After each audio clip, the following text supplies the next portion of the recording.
Good morning everyone. आज हम लोग डेफिनेट इंटीग्रल पढ़ेंगे।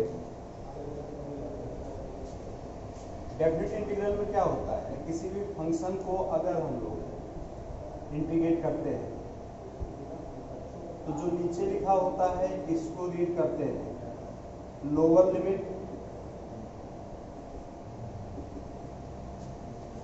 और ऊपर जो लिखा होता है इसको बोला जाता है अपर लिमिट। नीचे जो लिखा होता है इसको बोलते हैं लोअर लिमिट, ऊपर जो लिखा होता है अपर लिमिट। फॉर एग्जाम्पल, अगर fx को इंटीग्रेट करने के बाद gx आता है, अगर fx को इंटीग्रेट करने के बाद gx आता है तो integral of a to b fx dx को हम लोग लिखेंगे gx plus C square bracket में। लोअर लिमिट नीचे लिखा जाता है, अपर लिमिट ऊपर लिखा जाएगा। एक बार हम लोग इसमें इस पूरे फंक्शन में अपर लिमिट पुट करेंगे तो आएगा gb प्लस सी, फिर माइनस साइन, एक बार लोअर लिमिट तो ga प्लस सी आएगा gb प्लस सी माइनस ga प्लस माइनस का माइनस हो जाएगा माइनस सी सी कैंसिल आउट तो आंसर हो जाएगा gb minus ga। Definite integral को सॉल्व करते समय टोटल फंडा वही अप्लाई करेंगे जो आपने इनडिफिनिट इंटीग्रल में किया था। सभी फॉर्मेट का इंटीग्रल यानी सभी फंक्शंस का इंटीग्रल हम उसी टाइप से करेंगे। बाद में क्या करेंगे, एक बार अपर लिमिट पुट करेंगे फंक्शन में, फिर माइनस करेंगे, लोअर लिमिट पुट कर देंगे। क्वेश्चन सॉल्व करते हैं।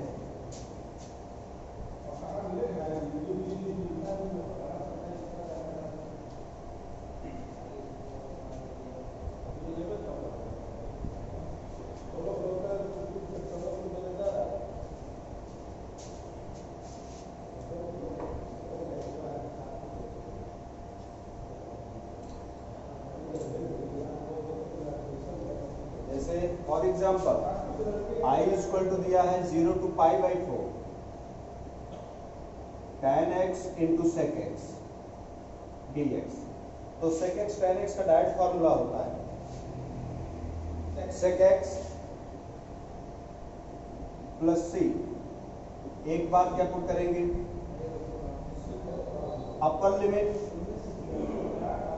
लिमिट पुट करेंगे, सॉरी π/4 है तो आएगा sec π/4 और प्लस सी माइनस साइन, एक बार लोअर लिमिट पुट करेंगे तो sec 0 प्लस सी sec π/4 की वैल्यू √2 प्लस सी माइनस sec 0 की वैल्यू 1 प्लस माइनस का माइनस सी कैंसल आउट आएगा आपका आंसर √2 माइनस 1।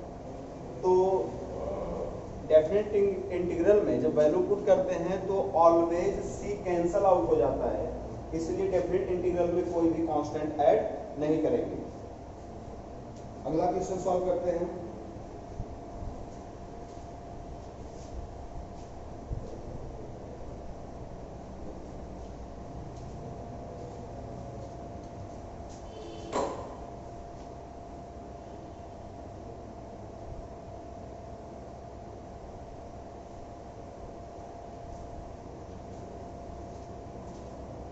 जैसे I equal to 0 to 4 1 upon under root X square plus 2x plus 3 dx। इसको सॉल्व करना है तो यहाँ पर क्या करेंगे, 1 अपॉन रूट क्वाड्रेटिक है। अगर 1 अपॉन रूट क्वाड्रेटिक या क्वाड्रेटिक होता है तो हम लोग परफेक्ट स्क्वायर बनाते हैं। तो अंडर रूट एक्स स्क्वायर की प्लेस पे एक्स, कोफिशिएंट ऑफ एक्स को डिवाइड बाई 2 करके लिखते हैं, होल स्क्वायर माइनस जो कांस्टेंट आता है इसका होल स्क्वायर माइनस करते हैं, प्लस 3 ऑलरेडी है dx।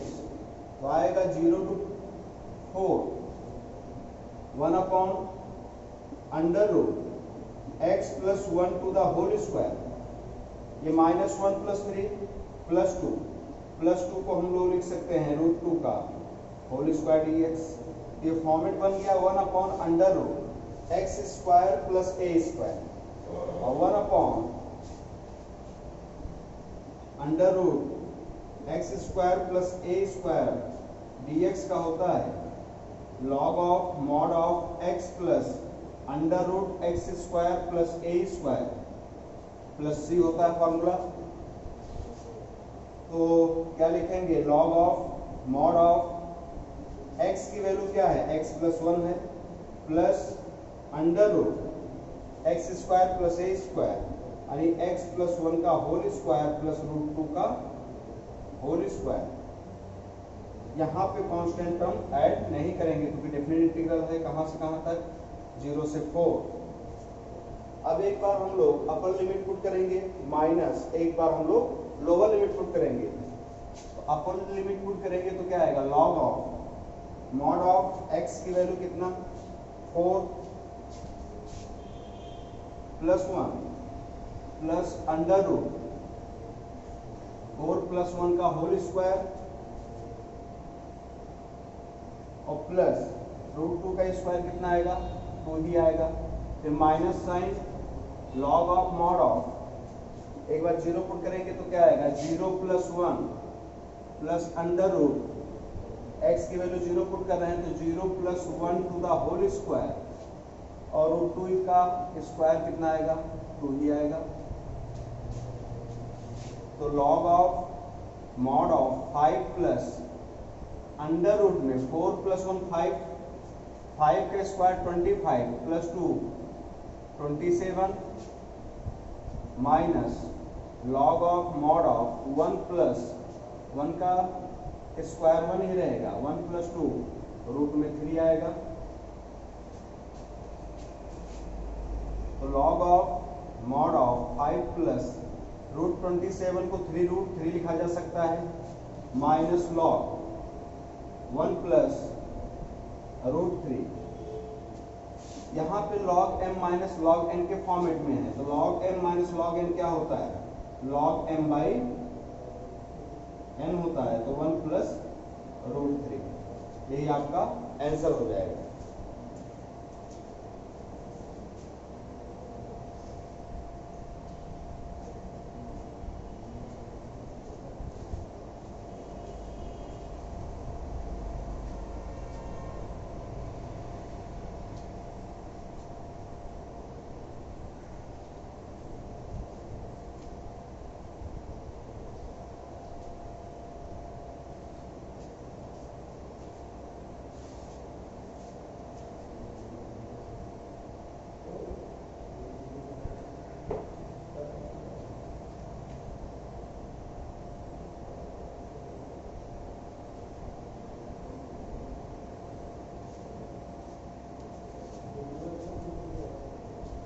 जैसे क्वेश्चन सॉल्व करते हैं कि I equal to 1 to 3 1/x dx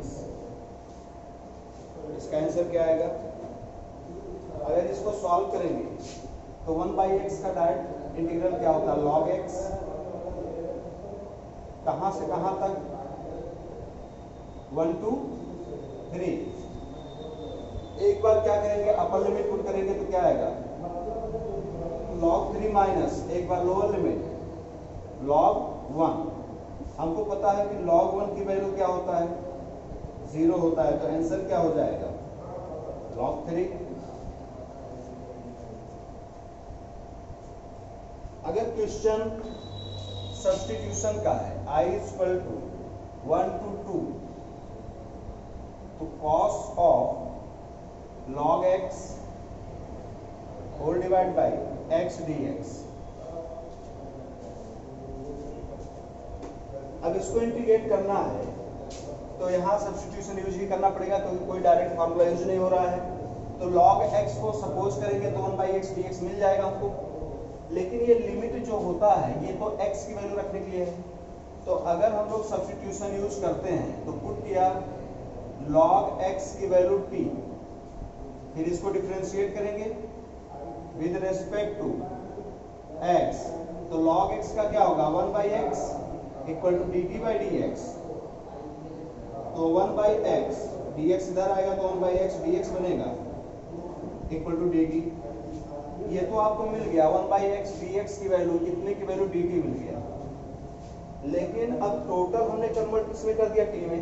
limit जो दिया था वो x का था, तो हमको क्या करना पड़ेगा, लिमिट भी चेंज करना पड़ेगा। तो लिखेंगे when x equal to 1 then t equal to क्या होगा, x equal to 1 तो t equal to होगा log 1, और log 1 की वैल्यू क्या होता है 0। एंड when x की वैल्यू 2 then t की वैल्यू कितना आएगा, then t is equal to कितना आएगा log 2 आएगा। अब लिमिट भी यानी x को कन्वर्ट किया t में, तो लिमिट भी अब हमने किसका निकाल लिया है t का। तो I is equal to convert हो जाएगा 1 पे कितना आ रहा है 0, 2 पे कितना आ रहा है log 2, तो 0 से log 2। अब ये हो गया आपका cos t, और 1/x dx की वैल्यू क्या है dt है। तो cos t का क्या होता है sin t। लिमिट कहां से कहां तक 0 to log 2। तो I इक्वल टू आपका आंसर हो जाएगा, एक बार अपर लिमिट पुट करेंगे तो sin ऑफ log 2 माइनस एक बार लोअर लिमिट तो क्या आएगा sin 0। तो sin ऑफ log 2, sin 0 की वैल्यू कितना होता है 0 होता है, तो आंसर हो जाएगा sin ऑफ log 2।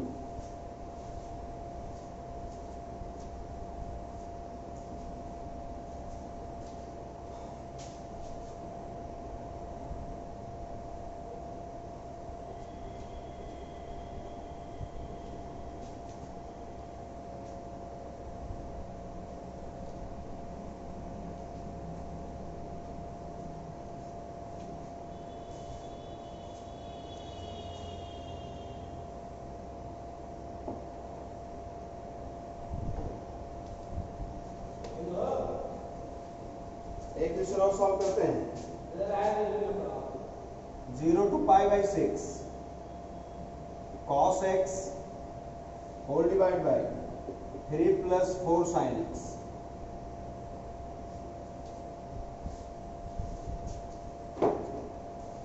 यहाँ ये क्वेश्चन भी कोई डायरेक्ट फॉर्मूला नहीं बना रहा है, यहाँ भी हम लोग क्या यूज करेंगे सब्स्टिट्यूशन।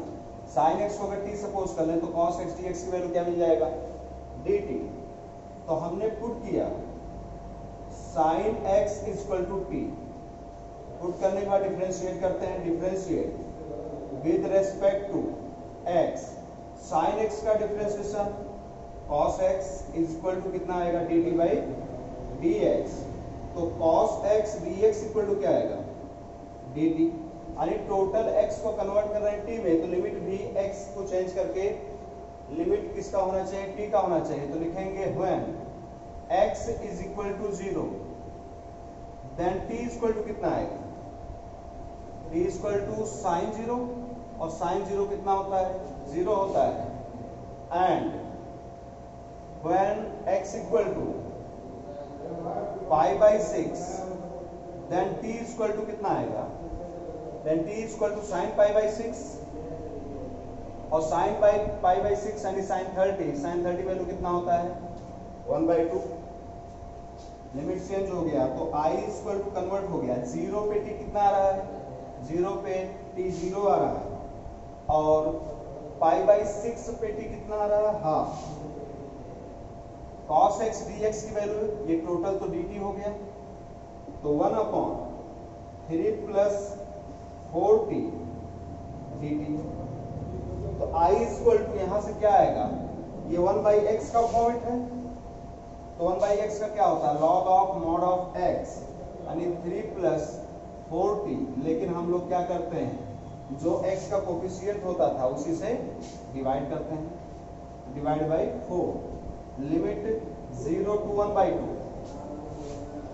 तो एक बार अपन लिमिट पुट करेंगे तो log of mod of 3 plus 4 times half by 4 और माइनस एक बार जीरो पुट करेंगे तो क्या आएगा log ऑफ मॉड ऑफ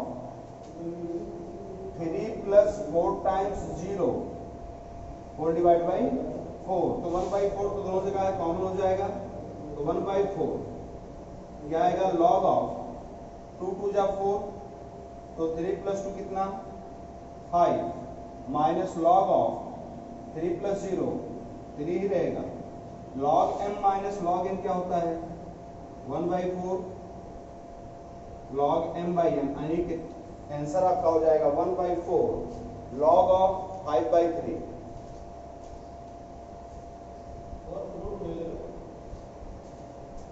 बाकी डेफिनेट इंटीग्रल के क्वेश्चंस को ट्राई कीजिएगा, जो डाउट होता है पूछिएगा। Thank you.